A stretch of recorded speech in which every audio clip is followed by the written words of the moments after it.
É difícil apresentar o professor Goldenberg. O professor Goldenberg é extremamente conhecido e é um físico público. É um físico que fez trabalhos importantes em física e que depois se tornou também conhecido do público maior, teve participação em políticas governamentais, então é extremamente conhecido. O que posso eu dizer sobre o professor Goldenberg? Há algumas coisas curiosas. Ele nasceu no Rio Grande do Sul, interior do Rio Grande do Sul, Santo Ângelo, não é? Fica longe de Porto Alegre, correto? Aparentemente fez o ensino secundário em Porto Alegre.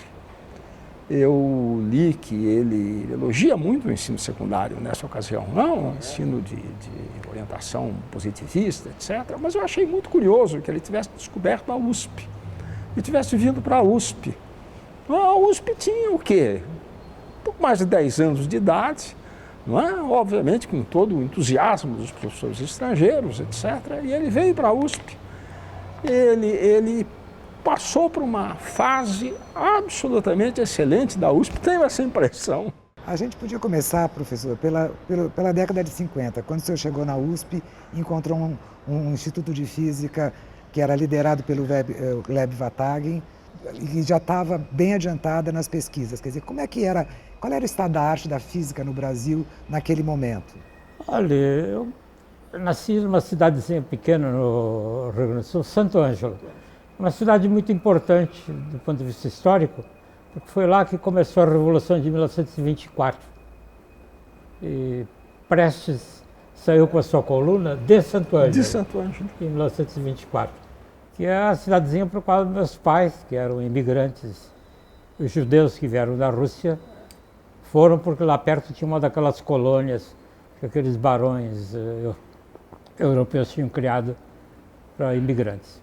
Minha mãe faleceu cedo e nós fomos para Porto Alegre, onde eu fiz escola pública, com uma professora maravilhosa que eu lembro até hoje. E depois fiz escola pública, que é o Colégio Estadual Júlio de Castilhos. O que me teve uma importância grande na minha vida, porque eu entendi o que uma escola pública laica pode fazer. O Colégio Estadual Júlio de Castilhos era dirigido por positivistas, que era um movimento forte no Rio Grande do Sul. E o meu professor de física era um médico que dava aulas de física para melhorar o orçamento dele. E ele me interessou por física nuclear e eu queria entender a estrutura íntima da matéria. Essa era a minha visão da época, né? E São Paulo era o lugar onde se fazia isso, né? Já se sabia disso? Já se fazia isso. Isso é 1945, com as explosões da bomba atômica, em que havia repercussões na imprensa de professores da USP, né? E eu decidi vir para a USP, então. Eu entrei no curso errado, entrei no curso de Química. Porque eu achei que a estrutura íntima da matéria era ver como é que os átomos se combinavam, né? E aí eu descobri logo, né, que não era a estrutura íntima não era como os átomos se combinavam. Aí o senhor mudou já. Mas era dentro do núcleo, né? E aí eu passei para a física. E o Vatagen era a figura inspiradora, né? É mesmo? E ele era um físico internacional. Não era um grande físico, era um físico bom na Europa. Bons contactos, né? Bons contatos. Eu acho que pela primeira vez aqui no Brasil, ele originou trabalhos que foram publicados na Physical Review, junto com o Sala, com o Damy e com o Pompeia. E o que eles fizeram, hoje naturalmente é considerado simplíssimo, né? Mas naquela época era vanguarda, né? Eles pegaram os detetores e carregaram para Campos de Jordão, que era 1000 metros acima do nível do mar, 1500 metros acima do nível do mar. E descobriram mesons e coisas desse tipo, né? Ou seja, havia um ambiente, então, um lugar onde se lia o Physical Review. Isto é, as pessoas acompanhavam a física de todo dia. O senhor foi para, depois que o senhor concluiu a USP, o senhor foi para Stanford, enfim. Logo depois, naquele tempo foi instalado o Van de Graaff e um Betatron, que eram os aceleradores que havia no resto do mundo, né? Um acelerador de... Era o estado da arte. Era o estado da arte. Era o estado da arte. E radiação eletromagnética. com os problemas de país subdesenvolvido, que não tinha equipamento moderno, não tinha peças de reposição, etc. e tal. Então, logo que apareceu a oportunidade, eu fui para o Canadá, um lugar obscuro lá no Canadá, que tinha um Betatron, que é o que funcionava melhor em todo o mundo. Província de Saskatchewan. É, uma província lá no meio não do deserto, porque é um deserto branco, né? Não é mesmo? Onde fazia 40 graus abaixo de zero no inverno, né?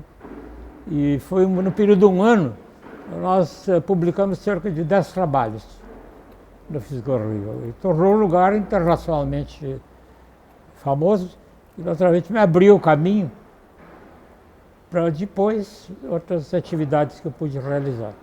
E eu voltei, fiz uma carreira, voltei em 53, 54, fiz uma carreira normal, doutorado, livre docente, e aí surgiu uma oportunidade, por causa do que eu havia feito no Canadá, para ir para Stanford. E Stanford era o lugar onde havia sido concedido o prêmio Nobel há meses atrás, Ao Hofstadter, né? Hofstadter, um físico que tinha lá. E eu passei 2 anos lá. Foram os anos mais importantes da minha carreira científica. Porque, de novo, por sorte, e aí traz a questão de como é que você tem sucesso em ciência, né? Se é competência ou se é sorte, né? E, lamentavelmente, é uma combinação das duas, viu? Não basta ser só competente, mas precisa ter essa e circulação. não basta ter sorte também. Qual foi o lance de sorte? De competência acho que a gente conhece, mas o da sorte. Pois é. É aquela expressão que as pessoas usam, né? Que Deus ajuda quem cedo madruga, né? E é verdade, viu? É mesmo? Então foi a segunda oportunidade maravilhosa que eu tive, não é mesmo? E nós fizemos uma sistemática completa de espalhamento de elétrons que atraiu muita atenção na ocasião. E aí eles ficaram tão contentes com a minha estadia lá na Universidade de Stanford, que quando eu voltei eles me deram o acelerador com o qual eu tinha trabalhado. Literalmente, né? Na época o aparelho custava $1 milhão. Eles desmontaram, colocaram nos caixotes e vieram aqui, nós instalamos, está funcionando até hoje. Até hoje. Realmente trazer um acelerador de partículas na bagagem basicamente. É. E depois... Mas é o velho problema do elétron pontual, né? Exato. Não sei como é que está hoje. Exatamente. E depois eu trabalhei em outros lugares, porque tanto os trabalhos de Saskatchewan como os de Stanford me tornaram conhecido, né? Eu sempre fui muito convidado para ir para Paris, para outros lugares, mas eu voltei para o Brasil. Houve problemas pessoais, naturalmente, que interferiram, né? Eu fui nomeado professor titular da Universidade de Paris. Não na Sorbonne, porque a Sorbonne era Humanidades. Era a Universidade de Paris em Orsay, que é onde estava a área de física nuclear. Houve um decreto de lá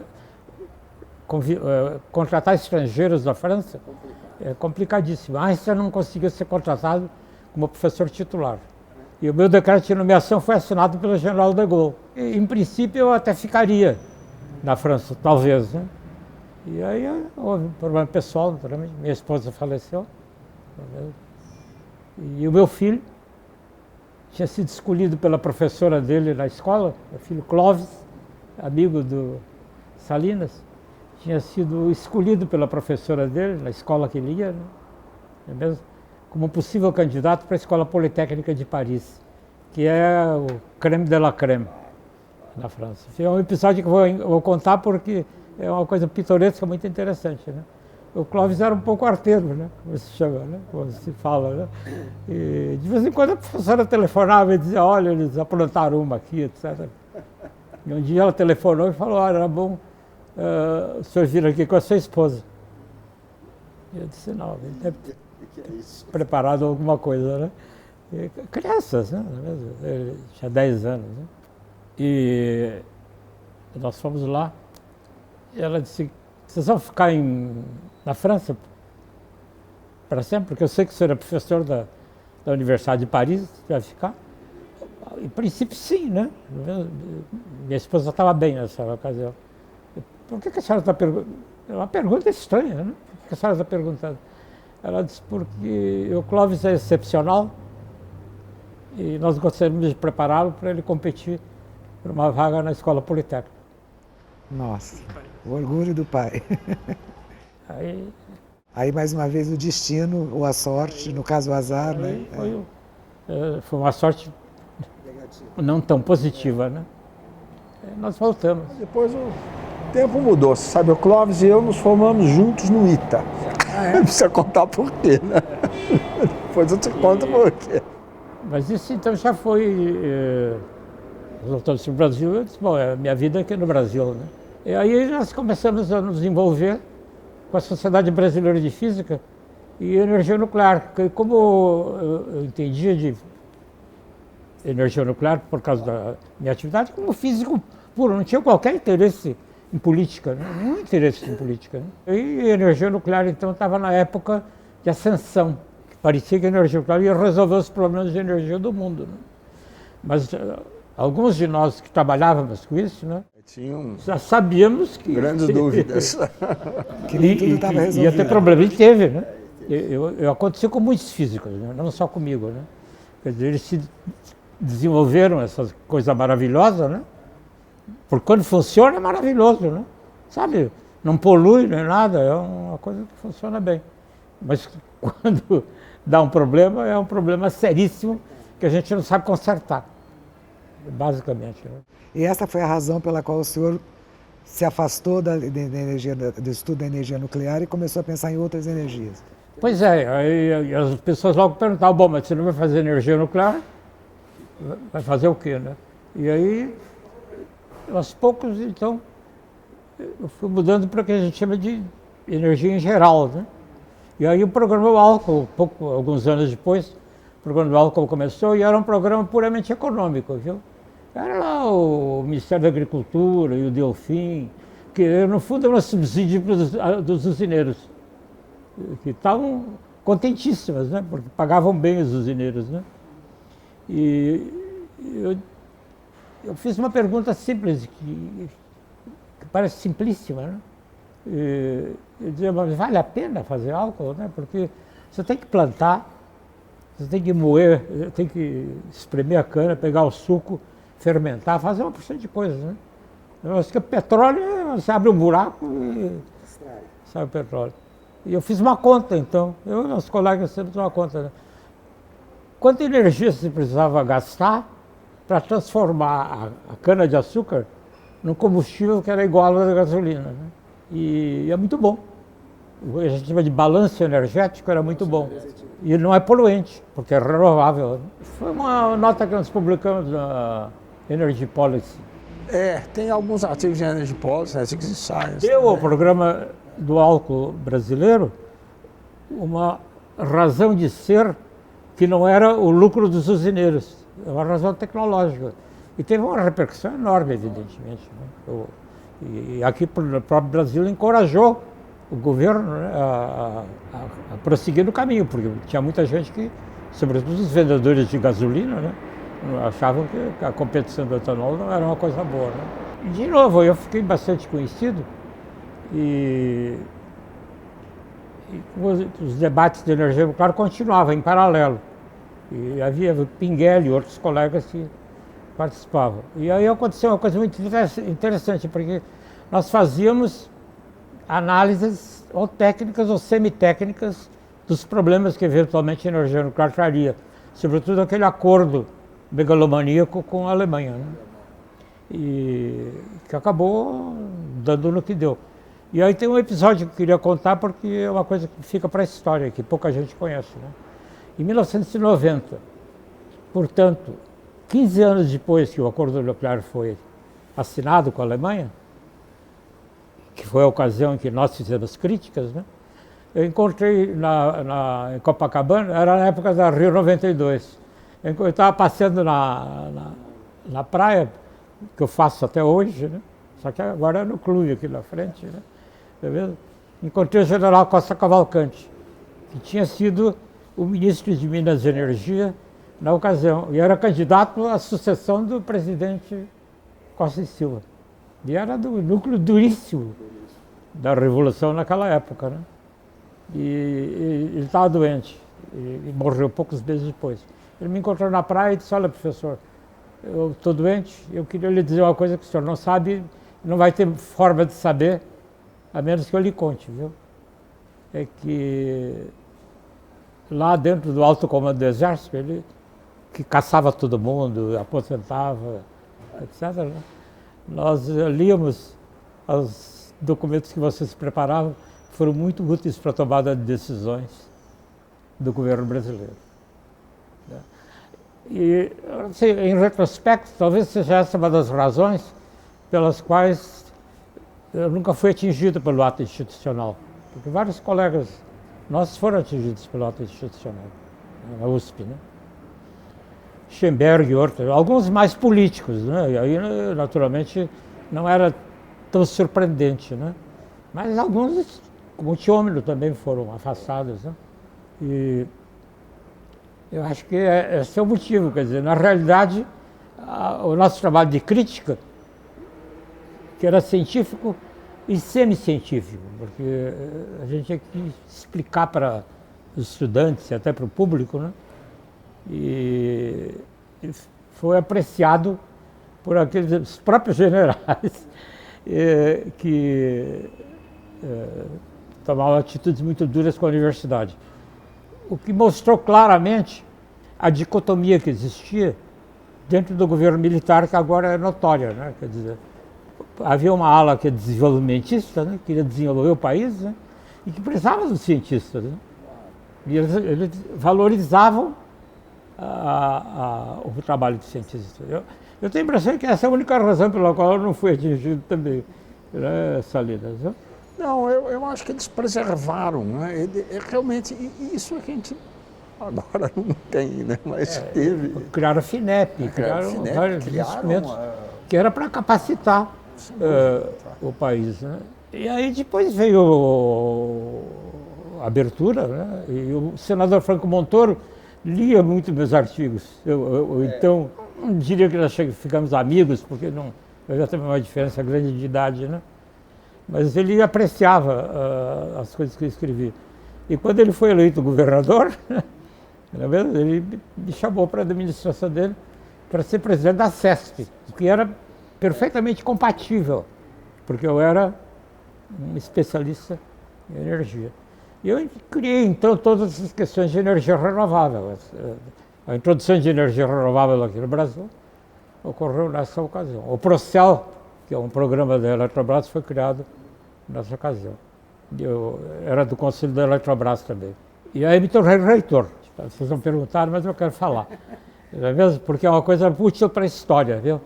E só tem um motivo, sabe? Ser reitor, ser escolhido para integrar a lista tríplice da Universidade de São Paulo é uma das coisas mais difíceis que existe no Brasil. Quem me disse isso foi o senador Franco Montoro. É mesmo? É difícil ser eleito governador ou senador ou coisa assim, mas ser eleito da lista da USP é difícil porque tem muitos candidatos, todos os professores titulares são candidatos naturais. Quer dizer, é um lugar que então é de fato muito difícil. E eu acho que eu fui eleito por um motivo só. De novo, é sorte com trabalho. Um artigo que eu escrevi, chamava-se Reerguer a USP. Tinha havido todas as aposentadorias, um ambiente de desânimo completo, não é mesmo? E eu, eu tinha sido pesquisador em Stanford, tinha sido professor da Universidade de Paris, né? E eu fiquei horrorizado com o nível, não é mesmo? Eu achava, e acho ainda, até hoje, né? Eu acho que os professores da USP, os funcionários talvez menos, mas os professores da USP são bem remunerados, eles têm uma coisa maravilhosa que o resto dos professores do mundo inteiro não tem, que é tenure, estabilidade. É muito difícil você encontrar nos Estados Unidos alguém jovem que tenha estabilidade, uma aposentadoria garantida, né? Eu nem achava que os professores ganhavam tão mal, né? E, portanto, eles tinham a obrigação patriótica de trabalhar pela educação e em pesquisa, né? E introduziu uma porção de providências que me antagonizaram com a parte importante dos professores. Fui eleito graças a pessoas como o professor Salinas, o professor Eunice Durham, e um pequeno grupo, né? Menezes, etc. Mas foi uma lufada de ar fresco, então a abertura, a reitoria era muito fechada, né? E com uma clareza de propósito muito grande, né? Quer dizer, a minha opinião sobre o desempenho da Universidade de São Paulo, eu achava que era insuficiente, não é mesmo? E aparentemente foi possível mudar. Eu consegui um empréstimo, que é foi aquele uma famoso coisa dificílima de empréstimo. conseguir, com o Banco Interamericano de Desenvolvimento. E aprendi uma coisa também, né, que uma universidade ela precisa ter recursos para ela se autogerir. Ela não pode ficar dependente de bolsas da FAPESP, bolsas do CNPq, etc. Elas são muito bem-vindas, elas são ótimas, ajudam muito, né? Mas ela tem que ter um núcleo em que ela seja autossuficiente. A Universidade de São Paulo era um dos lugares que conseguiu resistir bastante bem ao período autoritário. Não é mesmo? Então era um órgão, as pessoas faziam uma brincadeira, né? Qualquer estrangeiro importante que viesse aqui para o Brasil, ele visitava o governador, o arcebispo de São Paulo,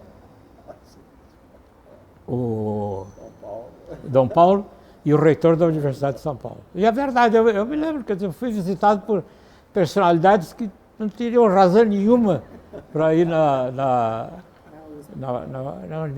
universidade, né?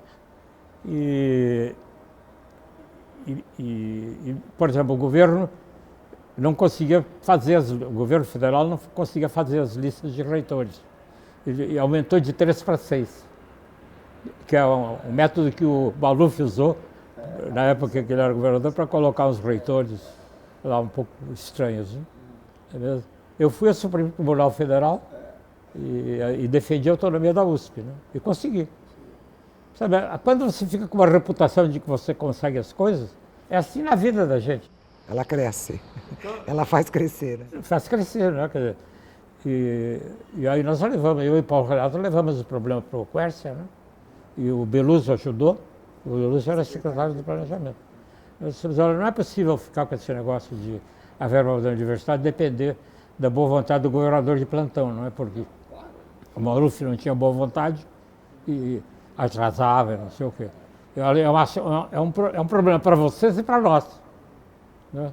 Coloca um dado percentual do orçamento para a Universidade de São Paulo. Aquilo foi fundamental. Como é para a FAPESP? A FAPESP já existia na época. É que a FAPESP é mais ainda porque é constitucional. Ele está constitucional, né? O nosso não é constitucional. O nosso não é lei. E conseguimos convencer. E eu coloquei um dispositivo, que não foi obedecida, mas eu coloquei o dispositivo, de que a universidade não gastaria mais do que 75% em salários. E essa não foi obedecida. Isso não foi obedecido, embora haja uma consciência agora de que Agora isso não, tem que ser obedecido. Agora voltou. Tá? Voltou. Agora acontece. Voltou. No momento a universidade está gastando menos de Voltou. 80% nisso. Então, isso acabou com a universidade como palco de disputas por salário.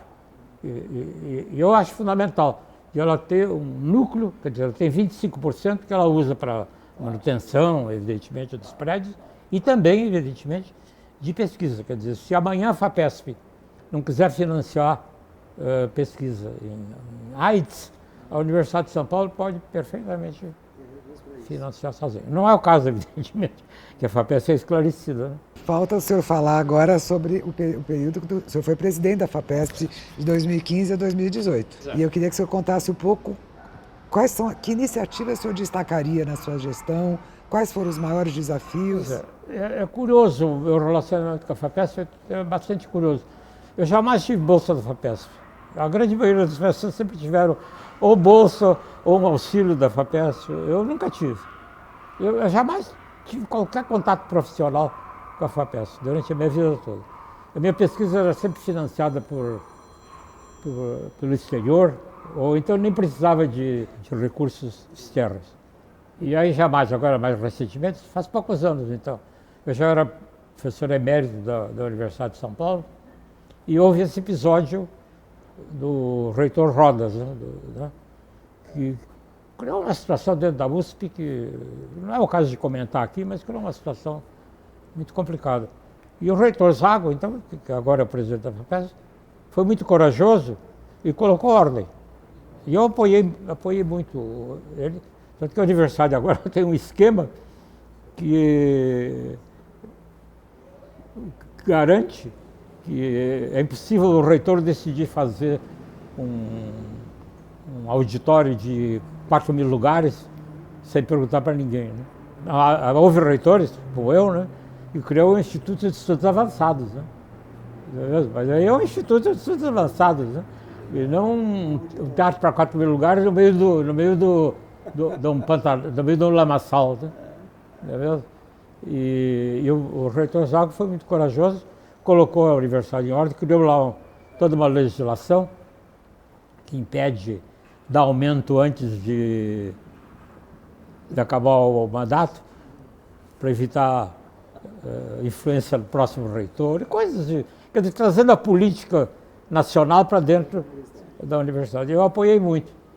E ele, então, eu já está aposentado, quer dizer, eu não estava ativo, continuava fazendo pesquisa, cuidando da minha vida lá no Instituto de Estudos do Instituto de Energia e Ambiente, porque eu havia servido como secretário do Meio Ambiente, onde meu trabalho sobre energia me conduziu naturalmente, né? Quer dizer, no momento que me preocupei com os problemas de energia nuclear, eu comecei a me preocupar com os problemas das outras formas de energia. E ele, então, eu havia me tornado professor emérito da universidade, que é difícil também. A universidade não dá esse título facilmente.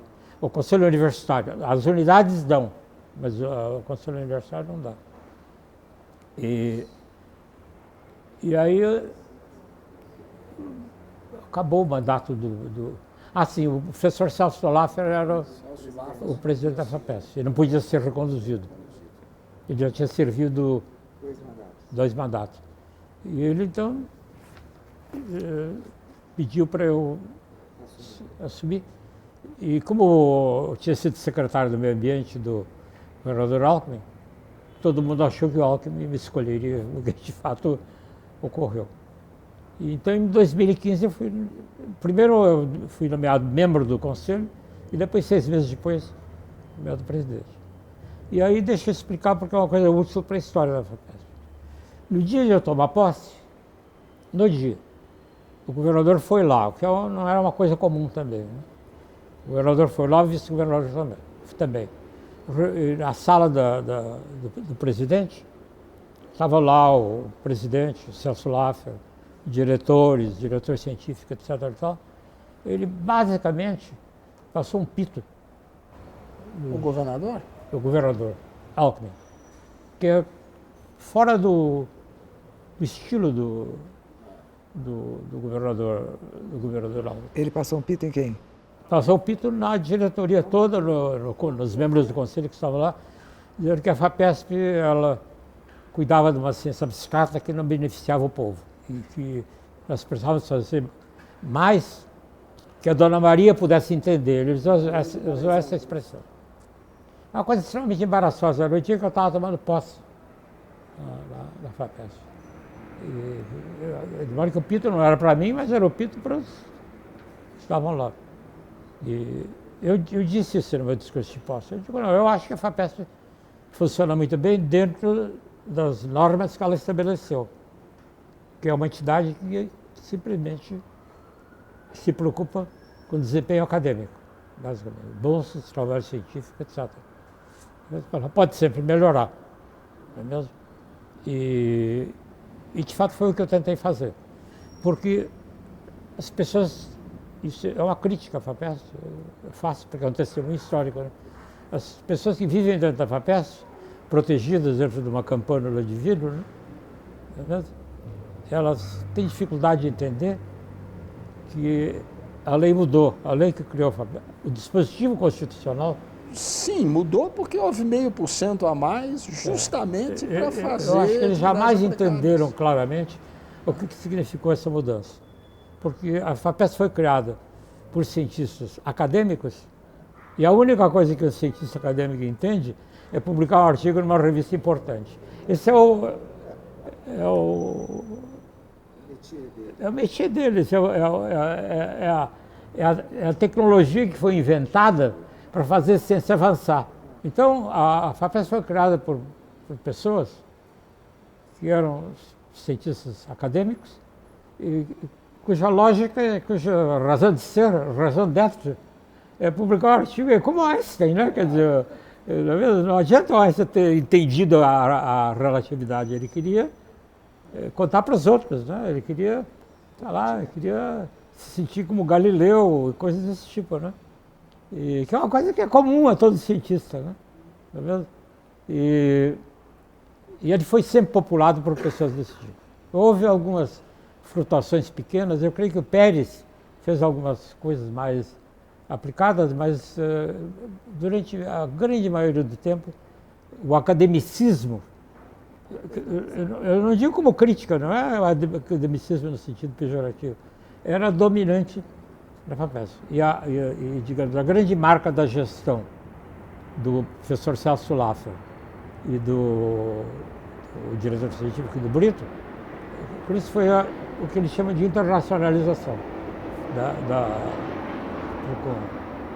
Mandar gente para fora, professores visitantes, trazer professores, não só mandar gente para fora, mas trazer. É curioso porque isso nunca me impressionou, né? Porque eu fui reitor da USP. Sabe, ter sido reitor da USP, ser reitor da USP é uma posição muito importante. Depende naturalmente de você fazê-la funcionar, que eu acho que nós fizemos, né? Mas ela é uma função muito importante, porque você muda visões das coisas. Então, a USP sempre fez isso. Ela foi sempre uma universidade internacional. Mas para a FAPESP, aparentemente, é apresentado como sendo a grande realização durante esse período dos últimos 20 anos, né? E eu entendi logo o recado do governador, porque o vice-governador, que era quem, digamos, cuidava mais... Era o França, né? França, que cuidava mais do dia a dia, ele simplesmente pegou e tirou 100 milhões de reais da FAPESP e deu para os institutos tecnológicos, né? E foi uma luta, né? Porque eu apresentei minha demissão e disse, não, eu sou favorável a ajudar os institutos tecnológicos, mas nós vamos ajudar. Ele dizia, vocês prometem isso e não fazem, né? E é verdade, né? Você pega o formulário da FAPESP, eu já saí de lá há alguns anos, mas eu pegava o formulário da FAPESP, você tinha que dizer que você era doutor, etc. e tal. Então, uma das perguntas chaves é se você era doutor ou não. Bom, escuta, se o dia está fazendo tecnologia, ele não precisa ser doutor, né? Então, o pessoal do IPT tinha muita dificuldade de conseguir dinheiro da FAPESP, porque não tinha doutores lá. E em tecnologia, você não mede desse jeito. É claro, tem tecnólogos ruins também, tem tecnólogos bons. É mais difícil de medir. Com cientistas, se ele não tiver doutorado, isso agora virou comum. Quer dizer, você realmente, se você não tiver doutorado, você está excluído, né? Não é mesmo? Mas para áreas fora disso, do academicismo, não existe. E as pessoas não queriam mudar. Sabe, a FAPESP sempre viveu do academicismo, estava indo bem, mas o vice-governador disse, olha, nós vamos tirar o dinheiro da FAPESP, a gente está violando a Constituição. Não está não, porque tinha um ato, desses atos, das medidas provisórias que permitia que mexesse no dispositivo constitucional. Eu falei, bom, então eu vou pedir demissão. Foi muito curioso, porque foi uma reunião dramática. Isso foi numa sexta-feira. Eles tiraram o dinheiro. Eu liguei para o governador, marcaram a reunião para segunda de manhã, 8 horas da manhã. Eu disse, bom... E o governador era o Alckmin ou já era o França? Era o Alckmin. Mas eu chego lá, está o Alckmin, está o França, está o chefe da Casa Civil, e dar um advogado, sei lá, uma coisa assim. E eu digo, bom, vocês estão violando o dispositivo constitucional. Não, não estamos, não. Eu falei, mas é uma medida tipo autoritária, entendeu? E vocês estão dando um sinal péssimo para a atividade científica do Estado de São Paulo. Eu prefiro não continuar, então vocês coloquem outro. Eu acho que aí o fato de eu ter sido reitor da Universidade de São Paulo valeu, porque eu acho que o custo político seria da minha demissão seria grande. Pode ser naturalmente ilusão minha, né? E pode ser interpretado como autoelogio. Mas eu acho que não é, não. Eu realmente não preciso de autoelogios. Aliás, eu me esqueci de mencionar. Né? Meu trabalho científico demorou. Ele sempre foi reconhecido pelos pares. Mas ele demorou para ser reconhecido por esse pessoal que dá prêmios, viu? Quando eu cheguei com os quase 80 anos de idade, viu? 75 anos de idade, etc., eu comecei a receber todos os prêmios que tinha. Mas você sabe que nessa altura dos acontecimentos eu já recebi todos os prêmios que existem.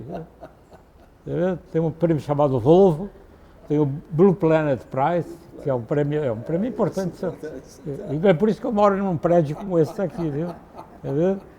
Senão eu estaria morando na Vila Leopoldina. Né? E ganhei aquele prêmio dos árabes, lá dos Emirados Árabes. E outros, vários prêmios. Mas, professor, acaba de contar, isso eu pediu demissão e o governador não aceitou. O governador não aceitou e o dinheiro voltou. E nós fizemos um programa para o PT, etc, tudo, de 100 milhões de reais. Aí o senhor cumpriu o que tinha combinado, o senhor cumpriu o que tinha proposto fazer com o governador. E foi aí que acho que apareceram diversos outros programas da FAPESP, voltados aí, então, à tecnologia, etc. Eu recuperei um programa que o Pérez tinha feito, que era o programa do PIP, né? Do PIP, né? Que tinha passado por um certo sucesso e depois tinha sido praticamente abandonado. E agora, então, esses dados, ele está explodindo. Né? Ele se tornou um dos programas mais importantes da FAPESP. E depois tem esses acordos. Isso a FAPESP fazia bem, com a AstraZeneca.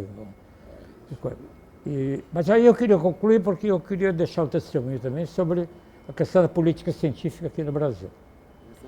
E o que é o seguinte, eu fui professor universitário, fui reitor e fui secretário de ambiente, fui ministro do governo federal e não fui um ministro tipo Pazuello, né? Quer dizer, eu fui um ministro muito próximo do presidente. Não havia uma viagem internacional que o presidente fizesse, o presidente Collor fizesse, que ele não me levava. Tinha um papel útil na preparação da Rio 92, etc. Então eu vi um pouco do mundo de um ângulo que cientistas em geral não veem. E que é o seguinte, né, que ciência não pode ser feita só porque as pessoas são esclarecidas. É claro que pessoas esclarecidas, como era Júlio Mesquita Filho, em 1934, e os colegas dele, etc., tal, eram pessoas ótimas, que eram pessoas esclarecidas e que entendem o valor da educação. Né? É o meu próprio exemplo, né? Uma pessoa que, né, fez escola pública a vida inteira, né, e acaba se tornando uma pessoa que pode fazer contribuições científicas, como inúmeros dos meus colegas. Né? Acontece que mudar a tecnologia do Brasil não pode ser feito só com ciência pura. Essa ciência pura, essa ideia de que da ciência pura vai decorrer o desenvolvimento tecnológico é simplesmente incorreta. Ela não é incorreta no Brasil, ela é incorreta em todo lugar, nos Estados Unidos também. Quando foi criada a National Science Foundation, as pessoas falaram exatamente a mesma coisa. E disseram, olha que tecnologia não decorre naturalmente de ciência. Tecnologia decorre de um problema que as pessoas estão enfrentando e que ciência traz as dicas que permitem resolvê-lo. E, portanto, a máquina de Watt não foi feita por nenhum professor de Oxford, né? Foi feita por um mecânico ele consertava bombas de puxar água. Antigamente puxavam bombas com a mão, né? E o Faraday também, ele era um consertador dos aparelhos e acabou desenvolvendo toda a base do eletromagnetismo. E como eu trabalhei no governo federal, eu acho que eu entendi o que é o seguinte, né? Enquanto o governo, isto é, o Ministério da Fazenda, fixar tarifas, como ele fixa, para proteger determinados setores, esses setores não vão procurar resolver os problemas dentro da universidade. Até porque eles não têm, né? Simplesmente compram e está acabado. Né? E essa é a razão fundamental, quer dizer, quando a Petrobras, por exemplo, teve problemas novos, que tinha que perfurar a grandes profundidades, a COP teve um papel importante. Mas esse mecanismo tem que existir, quer dizer, você precisa ter um setor industrial, não só o setor industrial, você precisa ter uma sociedade que está enfrentando problemas. Se eles não estiverem enfrentando problemas porque compram tecnologia atrasada dos outros países, eles não procuram a universidade. E enquanto a gente não tiver essa ideia clara, não é simplesmente essa ideia de que você faz coisas maravilhosas na universidade, depois fica frustrado porque o Brasil não progride, ele não vai progredir mesmo. Quer dizer, você precisa de ações que são fora do sistema científico. E nenhum governo faz isso. Né? Pelo contrário, faz o contrário. Eu vou dar um exemplo e vou concluir com um exemplo. Quando eu era secretário do Meio Ambiente, eu logo percebi que gás natural é muito menos poluente do que os outros. Ele não é bom porque produz efeito estufa, mas ele é melhor que os outros. E eu tentei encorajar o pessoal a espalhar a rede. Tem uns municípios aqui no interior do estado de São Paulo que produz louça. E quando a gente produz louça, precisa de calor para cozinhar o cerâmica. E eles faziam isso queimando madeira. E aí tinha fagulhas, etc. e tal, e a qualidade da louça que esse município fazia não era boa, porque ela tinha sempre pequenas imperfeições, etc. e tal. E como eu tinha sido presidente da CESP, eu empurrei esse pessoal do gás para puxar o ramal de gás para lá. E foi maravilhoso, né? Porque imediatamente eles simplesmente deixaram de usar lenha ou carvão, ou óleo vegetal, óleo diesel, né? Começaram a usar gás, era mais barato inclusive, né? E a qualidade do produto melhorou. Saiu uma portaria do Ministério da Fazenda, naquela época, isso depois mudou, isso era na época que eu era ministro. Saiu uma portaria do Ministério da Fazenda, sem o meu conhecimento, eu era ministro de Ciência e Tecnologia. Um cidadão de terceiro escalão do Ministério de Indústria e Comércio, que hoje pertence ao Ministério da Economia, baixou uma portaria mudando o preço do gás. Ele se tornou não competitivo. Então, todo o esforço que eu estava fazendo para melhorar o produto, né, que era uma cerâmica de boa qualidade, acabou por causa disso. Quer dizer, ela tinha melhorado, porque eu tinha melhorado a tecnologia, ele baixou uma portaria, né? Eu telefonei para ele e falei, escuta, qual é? Né? Ele tá, escuta, essas bobagens que vocês fazem, eu não quero nem saber, viu? É não competitivo, estava prejudicando o pessoal que vende gás, etc. Nós aumentamos o preço. Viu? Eu acho que o desenvolvimento da FAPESP, com esses programas, PIP, parecidos, acordos com essas empresas, etc., que são vistos às vezes com maus olhos, porque acham que estão financiando as empresas, são ótimos, né? Porque a empresa ganha dinheiro, mas o povo brasileiro ganha, pelo menos. E demais que eu estou vendo esse desenvolvimento da FAPESP, no sentido de manter esses programas, porque eles foram mantidos, apesar de eu sair de lá, foram mantidos. Aquela curva continua subindo? Continua subindo. Tem uma curva que foi feita, né? Vou mostrar para o senhor os novos gráficos. Vou mandar para o senhor, professor. Professor, muito obrigado pela sua entrevista. 40 muito minutos, obrigado. 45 minutos. Ele faz tudo matematicamente calculado. Muito obrigado, foi muito bem, professor. Era isso que você queria? Era isso que a gente queria, estava ótimo.